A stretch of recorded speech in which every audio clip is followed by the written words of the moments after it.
Before we begin, I want you to imagine a moment you have lived hundreds of times. You are at your desk, maybe mid-email, maybe half-focused, and suddenly a Teams call pops up. It looks like IT support, it looks legitimate, it looks urgent, and without even thinking, you hover over the accept button. Today's video is about that exact moment because attackers have learned something terrifying. You can have the best firewalls, the best EDR, the best MFA, but there's one vulnerability they can still exploit flawlessly: your trust. Welcome to the attack that's sweeping organizations right now. A hybrid operation combining vishing, Microsoft Teams impersonation, quick assist abuse, and fileless.net malware that never touches disk. This is not phishing. This is not a link in an email. This is a person calling you and weaponizing your instinct to help. Let's break down how this works and why the next call you get may not be who you think it is. Over the past 3 years, something subtle and dangerous has been happening across the cybersecurity landscape. 2023, attackers perfected voice phishing. 2024, fileless malware went mainstream. 2025, collaboration platforms like Teams became the new battleground. These curves on the screen are not just trends, they are convergence paths. Because when social engineering becomes indistinguishable from legitimate communication and when malware never writes a single byte to disk, we enter a new era. An era where trusted tools turn hostile and where your own Microsoft ecosystem, Teams, Quick Assist, .NET, becomes the delivery system for the attack. What we are looking at here is not incremental evolution. It's a shift in the fundamental attack strategy of criminal affiliates, initial access brokers, and even state-aligned groups. We are facing cyber social engineering on steroids. And the scary part? Most organizations are focusing on the wrong battlefield. They are patching servers while attackers are patching their scripts. This is why this new vishing, quick assist, fileless malware chain is so effective. Because it grows stronger in the exact environment businesses relying on every single day. Let's walk through the kill chain step by step before we peel back the deeper implications of what this truly represents. All right, here's the entire attack in one panoramic view. This is the part that most cybersecurity articles oversimplify or tend to oversimplify, but for us, this is where the real story begins. Let's break it down. First step, Teams calls impersonation. It starts with a real human voice over a trusted corporate channel. No malware, no exploit, just pure psychological engineering.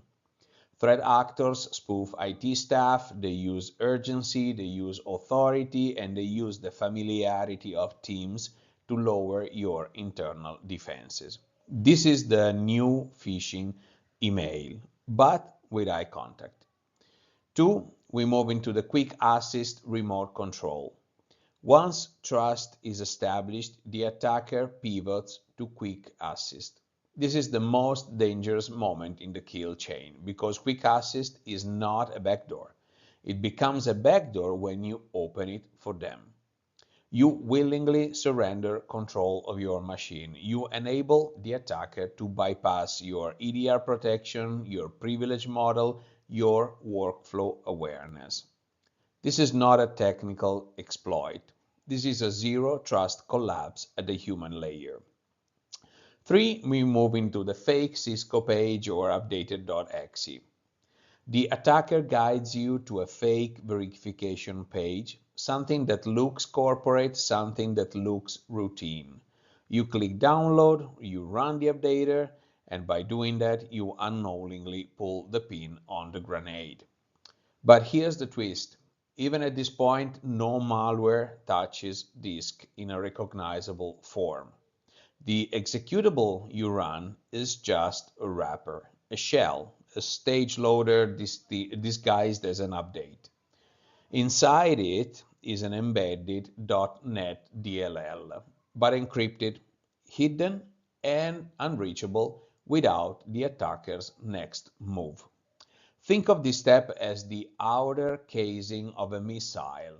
We haven't even reached the warhead yet. Step 4, we move into the AES and XOR decryption and memory load. The malware reaches out to the attacker's C2 to obtain the decryption key, not included in the file, not stored on disk. The payload is decrypted using the algorithm AES-CBC layered with XOR. A combination intentionally designed to frustrate both static and dynamic analysis. Once decrypted, the .NET assembly is loaded directly into memory using reflection. No files written, no artifacts dropped, no signature for antivirus to detect.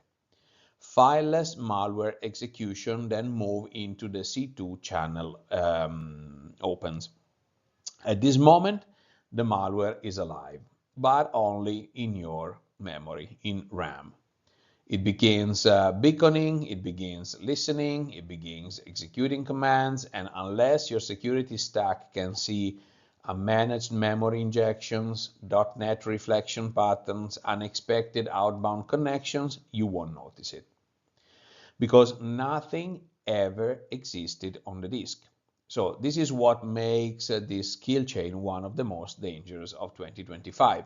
It's a blend of social engineering, trusted tool abuse, encryption, modularity, and complete invisibility. Now, let's zoom into that part of this attack that almost no one is talking about, but absolutely should. What you're looking at here is the real magic trick behind this attack, and also the reason why it's so difficult to analyze, detect, or reverse. Most videos stop at the fileless malware, but we are going a little bit deeper. So we have the encrypted blob to the decrypted assembly in memory. So the so-called updater doesn't contain the final malware. It contains an encrypted blob, completely useless without a key that only the attacker can supply. This means if defenders capture the binary, they get nothing. If analysts run it in a sandbox, still nothing. If EDR scans it, nothing malicious to find. So the payload only becomes real in RAM after receiving the key from the C2 server. This is deliberate, this is engineered evasion. Then we have the .NET assembly.load method. This is the moment of birth. The single .NET method call with just a few bytes of IL, intermediate language, is what brings the malware to life. No file write, no process drop, just reflection loading a decrypted assembly from a byte array. This technique has traditionally been seen in advanced pen testing frameworks, state-sponsored implants, and malware that wants to leave zero forensic footprint. That's why this campaign is so concerning. It mirrors APT tradecraft and not just ransomware loaders. Then we have the fake Cisco page with code morphing. So, what about the Cisco branded update screen? That's not just cosmetic, it's perfect camouflage. A disguise designed to trick the human brain into accepting the next step. It signals credibility, it reinforces urgency, it suppresses skepticism as well. This is psychological engineering feeding directly into memory resident malware engineering. The two layers work together. So why this is a zero trust failure? This entire attack chain succeeds not because a vulnerability was exploited, but because trust was exploited. A user trusted a voice. A user trusted a tool. A user trusted a brand. And all three were weaponized. This is the part the industry needs to understand. Fileless malware doesn't need admin rights. It needs cooperation. And attackers know exactly how to get it. Now let's talk about the part of the attack most people ignore. The part without the code, without malware, without exploits.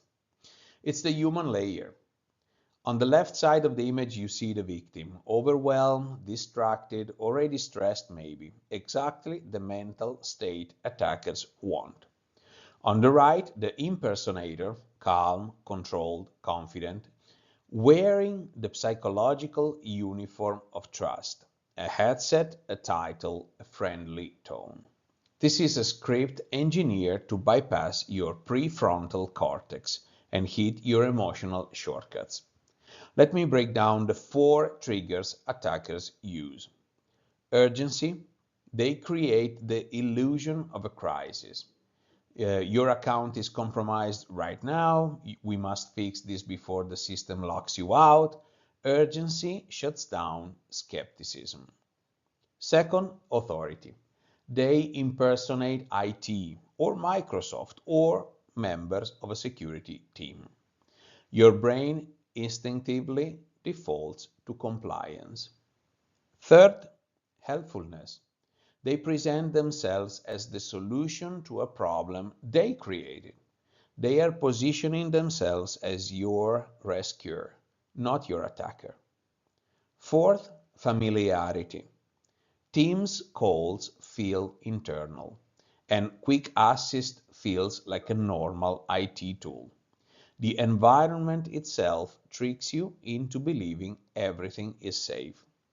This is the uncomfortable truth. The malware doesn't exploit your PC, it exploits you. And social engineers have studied behavioral psychology with the same precision that malware authors study Windows internals. This attack is not powerful because of the code.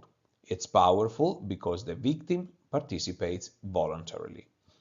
Now, let's zoom out even further because this is not just a technical operation, it's part of a global criminal economy evolving at an alarming pace.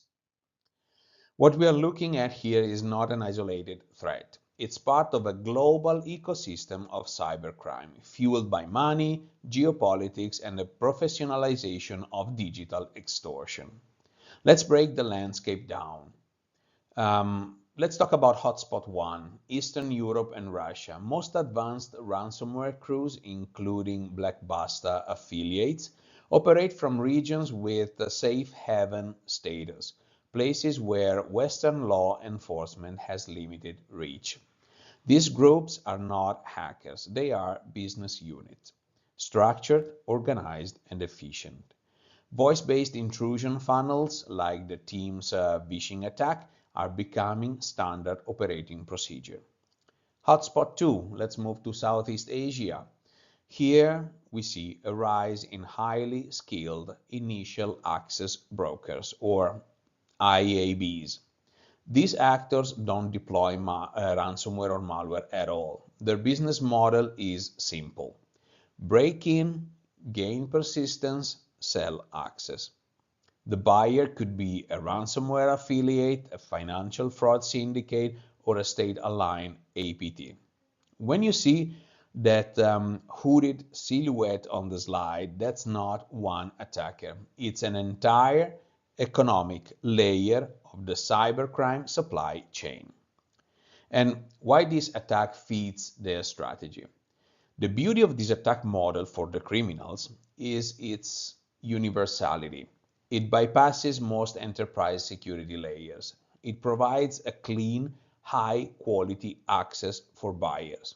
It scales cheaply, and it leaves almost no forensic footprint. This makes it extremely attractive for financially motivated groups, for example, if they want rapid deployment, fast monetization, and minimal operational cost. IABs, if they want stealthy, persistent foothold to sell to the highest bidder. Or espionage-oriented APTs. They want fileless implants that blend into the noise and leverage Microsoft ecosystem monoculture. When everyone uses Teams, when everyone trusts Quick Assist, when everyone runs .NET, weaponizing this tool becomes a geopolitical advantage. So this is the bigger picture. Cybercrime is no longer just about ransomware. It's about access, persistence, and leverage, all flowing through a global marketplace. And the vishing, quick assist, fileless malware chain is perfectly aligned with those incentives. Up until now, we have looked at this attack from the perspective of a single organization. But this slide represents something far more unsettling, the societal ripple effect. Look at the four environments on screen: a home office, a school, a hospital, a government agency, all connected, all dependent on the same communication platforms, all trusting that when a call comes in, it's legitimate. That cracked digital chain in the center, that's what happens when cybercrime evolves faster than human intuition. Because here's the reality: when attackers weaponize trust, everybody loses. Let me walk you through what this means. First, collaboration tools lose credibility. Teams, Zoom, Slack, tools meant to bring people closer and slowly becoming attack surfaces people fear. Imagine employees asking themselves, should I even answer this call? That hesitation is the first fracture in the digital trust. Help desks burn out. For every real IT call, there are now fake ones. Every legitimate remote support session is overshadowed by a potential fraud. This drains morale, slows support response, and increases operational friction. The human cost is real. Third, institutions become vulnerable by default. Hospitals, schools, government services, these environments rely on fast, unquestioned communication. The moment that trust is compromised, the security model collapses. Fourth, a low-cost, high-consequence attack. This vishing quick assist chain costs criminals pennies. But the damage it can cause? Well, encrypted hospital systems, stealing government data, shutting down city services, the consequences scale exponentially. This is not just a cybersecurity problem, it's a digital societal stability problem. And the story doesn't end here, because attackers are already preparing the next evolution. Now we look ahead, because this is where the landscape becomes truly alarming. That holographic UI you see, it's not science fiction, is a preview. The attack pattern we have dissected today is about to scale violently. And let me explain why. First, AI-powered vishing is coming. Today's attackers impersonate IT manually. Tomorrow, they will use AI voice models, cloning your real IT staff voices in seconds. Imagine hearing your actual CIO's voice saying, hey, I need you to open Quick Assist, it's urgent. That's where we are heading. Quick Assist is only the beginning. This is the second point. Attackers will pivot to Zoho Assist, TeamViewer, AnyDesk, Chrome Remote Desktop. Anything widely deployed becomes fair game, because the exploit is not technical, it's human. Remember that. Third, fileless malware frameworks will proliferate. That upwards curve on the slide, it's the cost of visibility dropping to zero. As more malware moves entirely into memory, forensics becomes harder, detection becomes behavioral, EDR needs machine learning level context to even see it. And this is the next big blind spot in cyber defense. Fourth, cross-platform impersonation will explode. So if Teams works, so will Slack, direct messages, Zoom calls, Google Meet invitations, WhatsApp business messages, LinkedIn voice notes. Wherever communication feels internal, the attackers will follow. Email phishing is declining. Real-time platform impersonation is the new frontier. The key insight: attackers don't need new vulnerabilities. They leverage the vulnerabilities we already accept: our workflows, our habits, our trust. And as these tools unify across industries and continents, the attack surface becomes truly global. This is the part most security leaders are not ready for. Okay, now that we have broken down the kill chain and the psychology and the global criminal ecosystem behind it, let's answer the question every defender is asking right now. What can we realistically do about this? This slide is intentionally simple because complexity doesn't win battles. Execution does. Here's the defensive blueprint that actually works today. So, disable Quick Assist or lock it to signed IT accounts. If your organization doesn't truly need Quick Assist, remove it. One decision eliminates a massive social engineering pivot. If you do need it, restrict it to your IT department only. Attack surface reduced instantly. Second, restrict external communications in Teams.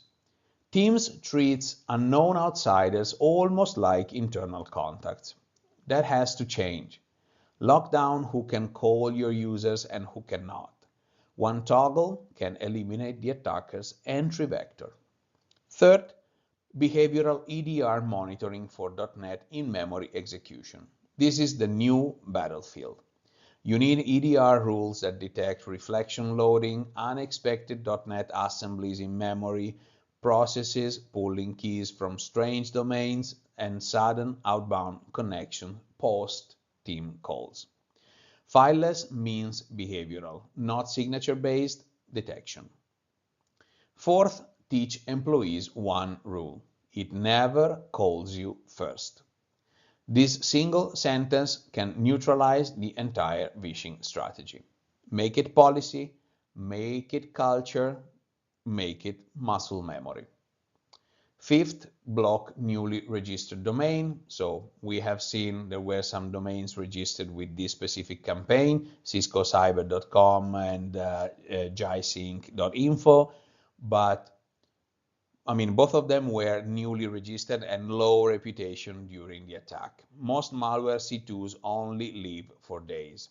Cutting off new domains stops them cold. Sixth, record or log all remote support sessions. This does two things basically: creates accountability and makes attacker activity observable. If a quick assist session shows up with no ticket, that's a red alert. This slide is just a reminder that you don't need 50 controls, but you need 6 good ones. And the organizations that implement these 6 will be dramatically harder targets. Now, let's wrap with what this all means and why this attack is just the beginning. So here's the big takeaway. The vishing, quick assist, fileless.net chain is not a one-off incident. It's not a weird outlier or an edge case. It's a new class of attack built on simple philosophy. If we cannot hack the system, we'll hack the human. And if we cannot drop malware on disk, we'll execute it in memory. This hybrid, multi-layered strategy is only going to grow. It's going to spread across platforms, it's going to be automated, and it's going to change how defenders think about trust, identity, and communication. But the fact that you are here, watching, learning, preparing, already puts you ahead of 99% of the organizations out there. And if you want to stay ahead, this is your moment. Hit like, subscribe, and watch the next episode in the System Fracture playlist. This has been the Daily Signal. I am Max, Point Break Security. Thank you for watching and stay safe out there. The system is fracturing, but together we can stay on the right side of the cracks.